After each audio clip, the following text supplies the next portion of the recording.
Hey everybody, how you doing? This is me, your friend, your buddy, your pal, Paul Rogers. I did a little bit of cooking prep tonight, and I wanted to show you guys something that I do to kind of make the rest of my meals a little bit more flavorful. If you didn't know, and I'm pretty sure if you can tell by the thumbnail or the profile picture that I am a chef. But I use the same type of principles that would use at work. I use at home. So what I did tonight is I baked off some chicken legs. What I did, I sprayed my pan with nonstick, and I seasoned my chicken legs with salt, sea salt, pepper, and this nice little spice that I found that adds a little kick to it. It's called Terry's fire salt. So I put it in the oven. Slow cooked it at not really slow cooked it, but sometimes people put things in the oven at 400 and some odd degrees, which will give you a crispy crust, but you have a more chance of drying out your chicken. I like to cook down, when I'm at home, I like to cook down at like 350 degrees, normal temperatures and stuff like that. And cook until done, bake until done, roast until done, however you want to say it. And I always use a thermometer. And I take my chicken out. This is another tip, so it's going to get two tips. I take my chicken out a little bit early. I take it out at between 155 and 160. Why? Because I know that the chicken is hot and it's going to continue to cook even when it's taken out of the oven. Now, if I'm going to eat it right away like I did tonight, then I might take it to 160 degrees versus 165 degrees. But it always works with chicken breast, so it carries over to 165 degrees, and when I put it in the microwave or reheat it, however I'm going to reheat it, I don't get dry chicken. Okay, this is something else that you can do. Let your chicken cool in the pan that it's cooked in. You have all these lovely juices right here.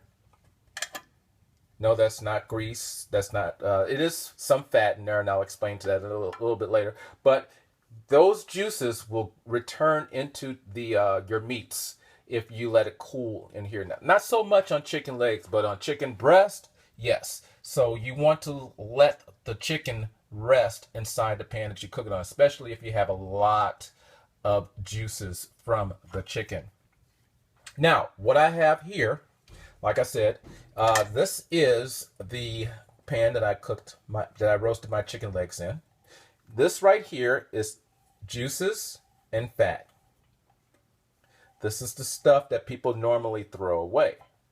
This right over here, the sticky stuff, that is called fond, as in I am fond of you. That's the concentrated flavor and seasonings of the chicken that you use, all this sticky stuff. So what I do is I take a little bit of water,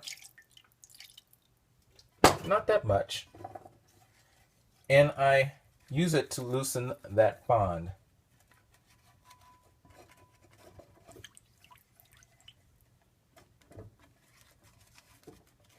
Try to get the sides. Now, I'm not going to do that all on the thing. So after I loosened the fond and everything, and I pour it into another container. Put it in the refrigerator overnight. What will happen is the fat will rise to the top and solidify. And then all I have to do is scrape the fat off when I use it. I can leave the fat on to keep everything nice and fresh, but I can scrape the fat off to use it, and I can use the liquid that's left over, the juices from the chicken, which is now basically a roasted stock, the juices from the chicken and the fond, to either cook rice or beans or something, or if I've already cooked rice or beans or quinoa and I wanted to reconstitute it, I can use this to add flavor to what I've cooked. Again, all the fat. Now, if you can, I don't know if you can see the shiny stuff that's on top, but the shiny stuff is actually fat. Once I put it in a container and leave it overnight, it will solidify, and all I have to do is take a little spoon and Cool it off.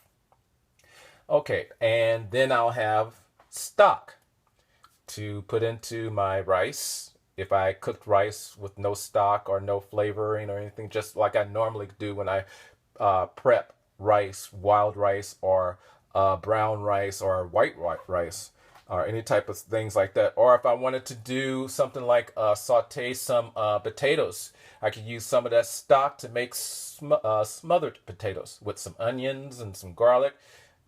Pretty tasty, tasty, tasty. All right, that's all I got for you today. This is Paul Rogers saying peace out.